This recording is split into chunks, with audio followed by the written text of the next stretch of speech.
right now they're teetering on mutiny in that locker room. And I don't want to be alarmist or like hyper what's the word? I don't want to speak hyperbolic, thank you. I don't. But I was in that locker room after the game on Sunday. The defense is mad at the defense, the offense is mad at the offense. You have young receivers who are literally throwing tantrums on film, and Pop Douglas and Jalen Polk, and good on Pop Douglas for owning that this week and walking, kind of saying that he's got to be better and all that kind of stuff. But I said this before and I'll say it again. You're at the point now with 52 other guys in that locker room that all watch these two quarterbacks practice every single day, that all know that they drafted Drake May 3rd overall. And at what point in time does some of these guys say to themselves, why am I going out there and getting my butt kicked every single Sunday and Drake can't? That was in Fast Forward. In all fairness, Evan Lazar then went on Joe Murray's show last night and said this. Today you had some comments on your podcast. Would you like to rephrase them here on the show? Look, Barth pretty well as I do, and him and I can get into some pretty heated debates and arguments over things, even off the air sometimes, as we tend to do, and I'll fully admit I got a little carried away. I'll tell you. Blaming Barth. Barth's a lightning rod. We've all been there. I mean, when Barth's on the scene, hide your women and children. You don't know what's going to come out of your mouth. I mean, the bartender comes in. You ask him if you should come out to your parents, and the barth man will do he'll panic and start squirming. I'm trying to do a nice podcast about the Patriots with Barth, and he keeps saying there's no mutiny, and I'm just going to come across the desk of his head. Yes, there is. They're on the verge of mutiny. We've all been there with Barth. Yeah. I think it's ridiculous that got pulled out of that podcast. Okay, so it's not very stealth. Because it's like you're creating a second news cycle. Thank you. That's what I was just saying. You're creating a bigger problem because in this situation, right? So Evan Lazar, who I like he works for the team, okay, and so I can understand. I used to work for the NFL Network. I can understand where there are parameters on your job based on who you work for. It's one of the things that I've really learned over the years. Like, who at the core of your job, what is it that like the place that you're working for does? Like, you guys work here. This is a radio station, okay? Evan Lazar works for a football team. So I can understand where if something gets in the way of the success of the football team or upsets the balance of the football team, then you might want to be careful about what you say. Got it. But just as far as like the handling of this part of it, like it's already out there. You can't do anything to put the toothpaste back in the tube. So you have a couple choices. You either let it sit out there, in which case there actually is like a little intrinsic benefit in that you can say like, no, like our content people are on the level. Even if you don't want them saying that and tell them never say it again. It's like kind of like shows that maybe they have a opportunity to speak their minds. Plus, you want to make money based on their content. Right. So, like, there's that part of it. And so you either let that happen or you can do what they did, which is not okay. So it's out there already what the guy said. And then you're creating a second news cycle by making it seem like you're sensitive about it and controlling about it. And well, if they're so sensitive about it, why are they so sensitive about it that they pulled it out of the podcast? So I was thinking about this, like, what is it that they got sensitive about? And I think it probably has as much to do with Gerard Mayo and the way he's handling this first-year coaching duties, because you can say what you want about Jacoby Brissett, even Drake May, any of the players. The one guy in that locker room that they have more of a commitment to, besides Drake May, is Gerard Mayo. And if you start talking about mutiny 4 or 5 weeks in, okay, now we have to like rein this in a little bit and say this is not the case, especially if it's not the case. Well, it makes it look worse. It makes it look worse. Guy gets beat up and then his parents call the principal. Well, and also, how about no one listens to that podcast? Not to be offensive, but how about no one's going to hear that? And I'm not being a jerk. I'm telling you the truth, and I'm on the side of Barth and Lazar.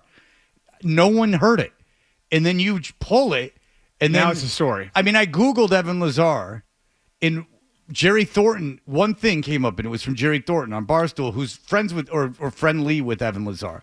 Like, there's not. It didn't take. I didn't even know about it until you guys told me this morning. And believe it or not, I am trying to be plugged into what's going on. Yeah, I agree with you, Fred, but I also know how we behave and how we do this show. There are tons of podcasts out there we don't listen to, but if 30 seconds of it goes viral, then that does. You don't have to listen to it. You just hear about that one thing. Did it go viral? Not really. If it went viral, I would now it's like to think I would have heard it. Now it's a story. And it's it's a story because now I know about it. It's not a story because of what he said. It's a story because the Patriots are killing the message of somebody in their building. Right. And we are the partner of the Patriots. And it was a little weird the first couple years of the Sports Hub. But in fairness, I haven't heard anything from the team in like over a decade. Yeah, I mean, I'll be, I've had my ups and downs with the team. Like, I don't really remember them ever coming to me about something I said here over the 14 years that I've been with you guys. You know what I mean? Like, I don't remember ever like getting like, well, that's our radio station. You can't say that on our radio station. I don't remember that ever. I was never told you can't say that on a radio station, but I've been told that something I said was wrong. And that's different though. Yeah. And I mean, but it wasn't as just simple as it was wrong. It was for like you, a big, Bert, long thing. They're probably tuning in right when your segment is scheduled to start, and they don't hear you. So if you end up 5-10 minutes late, they figure, that must not even be happening. So anything you say after that, they're not even picking up on. The first thing I don't need to be a party to these cheap shots. I see. I wasn't going to bring it up this week. Do you know the first thing we got in trouble for was Crash went into the locker room down with the players and Adelius Thomas. Was naked. And he was talking to the guy next to Adelius Thomas, and he couldn't stop laughing because Adelius Thomas was naked next to him, and the team did not care for that. Oh.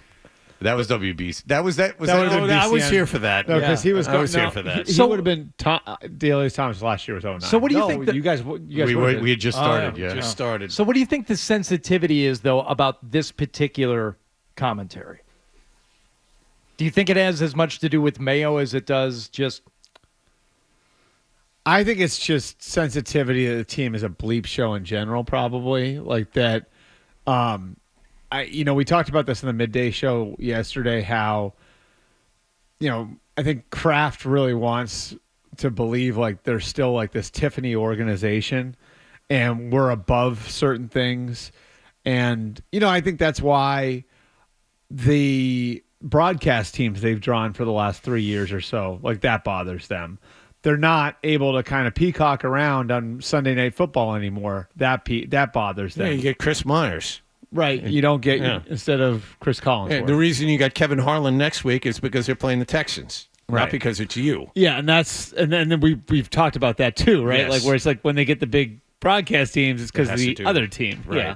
So like I think there's a lot of sensitivity over the way the brand is seen now, and that would be my guess is what it is that like no matter what, like the worst thing they can be seen at, like everyone loses games, but you don't want to be incompetent, you don't want to be a bleep show, you don't want to look like buffoons. Yeah, and now you got somebody from your own staff who's saying there's a mutiny at hand, and so it makes you look that way, and your initial reaction is, well, we got to kill that. And so they go in and kill it, but they get caught killing it. So now it makes it almost like adds truth to it because it's, well, why are you so sensitive about somebody saying that? Right. And generally when somebody is sensitive about something, there's some truth to whatever the narrative is. I mean, we know that, defensive players have been talking to other defensive players. We've seen the reactions of some of the young, highly talented wide receivers who have not had a chance to shine in this particular system. So these things are evident already. They either they don't want it spotlighted, they don't want it highlighted, and maybe they don't want the hyperbole of mutiny being thrown around callously by on a podcast that they control. Like, okay, what are we doing here, guys? It's one thing to be honest and one thing to be critical. It's another thing to go talking about things that aren't really Based in fact, yes. But you took it to an extent that it isn't authentic. Can't be that far away. I like how Mutiny? You know what? If they keep going like this in the defense, if they keep losing games, say they keep losing games like 17-3, say they go out and lose 17-3, defense pretty much did its job. Despite how injured they are, despite who they're missing, the offense is inept. They can't score points. If I'm a member of the defense, I'm pissed. I could see that happening. I like how Joe Murray just served it up like a fresh roast beef, right? Would you like to rephrase anything you said? Yeah. All right. But do you think there's a mutiny going on in the Patriots locker room? I think that they're at this point where things could go either way. Mm-hmm. I don't think mutiny is the right word, and I'm not trying to save Evan here either. Although, I like Evan and everything else. I think that it's just kind of like at that, you're kind of like an inflection point to some degree. It's like they need to start giving the players the answers to the test again. And I do think that there are certain things that they've done schematically. The offense has gotten a lot of attention. The defense, I just tell you this, like the Niners went into that game with Brock Purdy making scramble plays as like one of their keys. Like they looked at it and said, Seattle was able to get over on them that way. Who did the Patriots play in week 3? Jets. The Jets were able to get over on them that way. And so we think that they're not going to be able to hold contain on Brock. We think we'll be able to get Brock out on the edge, and he'll be able to make plays that way. And lo and behold, it happened. And, there's like just a lot of principles of what Bill did here that are being broken now. No big plays down the field, contain the quarterback, force them to beat you from the pocket, force them to beat you on schedule. Like there's a lot of things that were principles here for a long, long time that it's not that way anymore. And, I thought the buy-in was really good through the first few weeks of the season. I do think that there's that element of it now where it's like you got to show the players that you're going to be able to keep giving them the answers to the test. If you like that clip, and how could you not? Check out more videos from Toucher and Hardy here. Point slightly up and to the left. For more Patriots analysis and opinion, hit this playlist. Point slightly down and to the left. And for the latest from the Sports Hub, download at 985thesportshub.com.